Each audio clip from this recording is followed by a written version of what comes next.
Good morning, ladies and gentlemen. First of all, thank you very much for the opportunity to be one of the speakers for this valuable conference, the 11th APRU, a Population Aging Conference. My name is Indri from Department of Occupational Health and Safety, Faculty of Public Health, Universitas Indonesia. I will present about IFRADS, Indonesian Fall Risk Assessment Tools to predict fall risk, especially for Indonesian older adults. Based on data from Population Statistics Bureau in 2020, the percentage of Indonesian elderly population estimate will increase in following year. The classification of old age is starting from 60 years old and above. Recently, the elderly population is about 10%, but it will be reached around 20% in the 2045. It means Indonesia will become a super aging society. To getting old is sure, but how do we stay productive and not become a burden to the family or become a successful aging is important. As we know, to getting old is mean degenerative disease start to emerge. Based on National Basic Health Survey in 2018, non-communicable disease is still a major health problem in Indonesian elderly, such as hypertension, arthritis, diabetes mellitus, heart disease, and strokes. But the problem of infectious disease also still exists, namely like 9% upper respiratory tract infection, diarrhea, and pneumonia about 6%. Although the prevalence is to be low, but it still exists until now.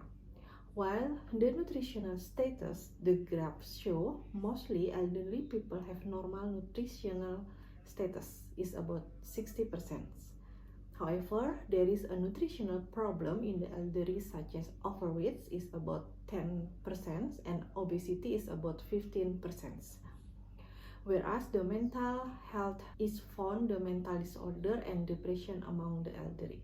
The health problem data was also supported by morbidity data. Based on the Indonesian statistic data, it's found about 26% in 2019 and it has increased from 2018. Although it is known that this morbidity rate has decreased since 2015. While the proportion of injury in the elderly is 8.2%, and most of them occur at home and in the environmental is about 63%. Injury is one of the risk factors that cause disability in the elderly.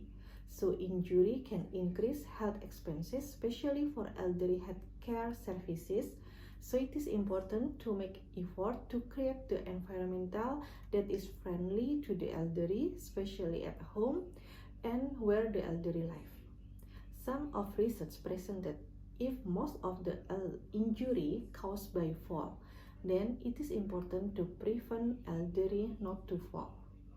Because we know elderly people as the extraordinary group due to the decrease their function both physical and psychological, so elderly have high risk to get fall. The WHO data from 2018 show that 80% of fall related with the fatality occur in the low and middle income country, and the prevalence of fall is about 32 until 42%. Falls related with the quality of life. Because of fall, it could change older people from independency person become dependency, even total or semi-care, and could be disability. Because of that, their quality of life will decrease because of fall. Based on the 5 levels of prevention in the public health, start from the health promotion and specific protection. This is including on the primary prevention. As the public health expert, we have to promote and improve the environmental factor, including the facility and infrastructure to prevent the fall. Next level is secondary prevention, consisting early diagnosis and prompt treatment, also disability limitation.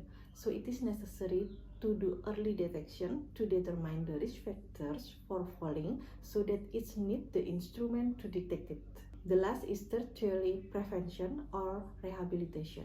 The patient who have fallen will not experience it again and could become independent persons. So this is the illustration. If we can detect the fall risk, so we can prevent the fall.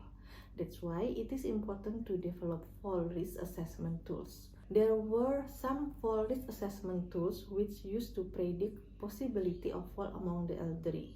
However, there was not fall risk assessment tools for Indonesian elderly yet. Based on my research, I was developed IFRED's Indonesian Fall Risk Assessment Tools. It is consisting 6 factors such as balance, history of fall, health factor, physical and psychological, habit of defecating and urinating, medicine consumption, and cognitive factors.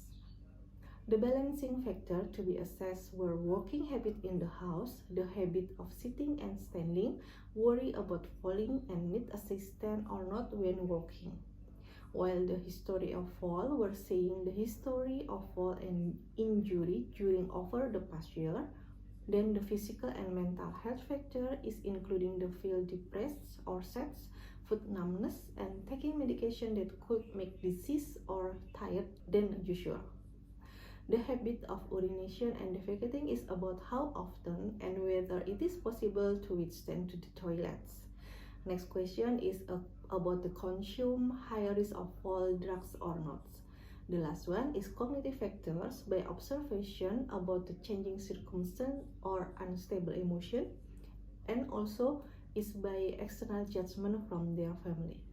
IFRED was developed by study since 2018. It was adopted by study Stopping Elderly Accident, Death and Injury from CDC and G.H. Fred's Johns Hopkins Fall Risk Assessment Tools. Those instruments had widely used to predict the fall risk among the elderly. The respondent of this study is 427 persons collecting from Jakarta, Bandung, and Yogyakarta City. The inclusion of respondent is the age over than 60 years old, independent person, have a good communication, is mean no hearing loss, and had not mental disease. The analysis using conformity factor analysis with method Derek Oblimin, and to see the sensitivity and specificity by ROC, receiver operating characteristic, to find the AUC, area under curve. The factor of IFRED determined by factor analysis. We identified some factors that have common dimension into some group. This factor based on the results of study and G.H. Fred's tools. Then we find the difference between the dimension group by confirmatory factor analysis, and the quite different from each dimension group which enter into IFRED's factor. Then the results of sensitivity and specificity test found the AUC score is 0.74, which this score is right on the requirement. The requirement is 0.7. It means the ability of the test is good in explaining the possibility of fall, but it's not strong enough. Then we conducted the trial and follow-up of IFREDs.